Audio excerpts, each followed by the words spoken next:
If the sperm whale be physiognomically a sphinx, to the phrenologist his brain seems that geometrical circle which it is impossible to square.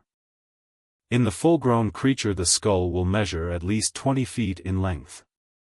Unhinge the lower jaw, and the side view of this skull is as the side of a moderately inclined plane resting throughout on a level base.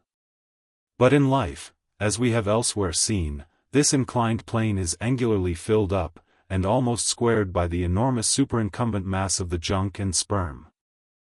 At the high end the skull forms a crater to bed that part of the mass, while under the long floor of this crater, in another cavity seldom exceeding 10 inches in length and as many in depth, reposes the mere handful of this monster's brain. The brain is at least 20 feet from his apparent forehead in life. It is hidden away behind its vast outworks, like the innermost citadel within the amplified fortifications of Quebec. So like a choice casket is it secreted in him, that I have known some whalemen who peremptorily deny that the sperm whale has any other brain than that palpable semblance of one formed by the cubic yards of his sperm magazine. Lying in strange folds, courses, and convolutions, to their apprehensions, it seems more in keeping with the idea of his general might to regard that mystic part of him as the seat of his intelligence. It is plain, then, that phrenologically the head of this Leviathan, in the creature's living intact state, is an entire delusion. As for his true brain, you can then see no indications of it, nor feel any. The whale, like all things that are mighty, wears a false brow to the common world. If you unload his skull of its spermy heaps and then take a rear view of its rear end, which is the high end, you will be struck by its resemblance to the human skull, beheld in the same situation, and from the same point of view. Indeed, place this reversed skull, scaled down to the human magnitude, among a plate of men's skulls, and you would involuntarily confound it with them, and remarking the depressions on one part of its summit, in phrenological phrase you would say, this man had no self-esteem, and no veneration. And by those negations, considered along with the affirmative fact of his prodigious bulk and power, you can best form to yourself the truest, though not the most exhilarating conception of what the most exalted potency is.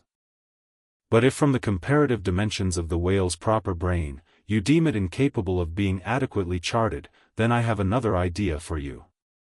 If you attentively regard almost any quadruped spine, you will be struck with the resemblance of its vertebrae to a strung necklace of dwarfed skulls, all bearing rudimental resemblance to the skull proper. It is a German conceit, that the vertebrae are absolutely undeveloped skulls. But the curious external resemblance, I take it the Germans were not the first men to perceive. A foreign friend once pointed it out to me, in the skeleton of a foe he had slain, and with the vertebrae of which he was inlaying, in a sort of basso relievo, the beaked prow of his canoe. Now, I consider that the phrenologists have omitted an important thing in not pushing their investigations from the cerebellum through the spinal canal. For I believe that much of a man's character will be found betokened in his backbone. I would rather feel your spine than your skull, whoever you are. A thin joist of a spine never yet upheld a full and noble soul. I rejoice in my spine, as in the firm audacious staff of that flag which I fling half out to the world. Apply this spinal branch of phrenology to the sperm whale. His cranial cavity is continuous with the first neck vertebra, and in that vertebra the bottom of the spinal canal will measure 10 inches across, being 8 in height, and of a triangular figure with the base downwards. As it passes through the remaining vertebrae the canal tapers in size, but for a considerable distance remains of large capacity. Now, of course, this canal is filled with much the same strangely fibrous substance, the spinal cord, as the brain, and directly communicates with the brain. And what is still more, for many feet after emerging from the brain's cavity, the spinal cord remains of an undecreasing girth, almost equal to that of the brain. Under all these circumstances, would it be unreasonable to survey and map out the whale's spine phrenologically? For, viewed in this light, the wonderful comparative smallness of his brain proper is more than compensated by the wonderful comparative magnitude of his spinal cord. But leaving this hint to operate as it may with the phrenologists, I would merely assume the spinal theory for a moment, in reference to the sperm whale's hump. This august hump, if I mistake not, rises over one of the larger vertebrae, and is, therefore, in some sort, the outer convex mold of it.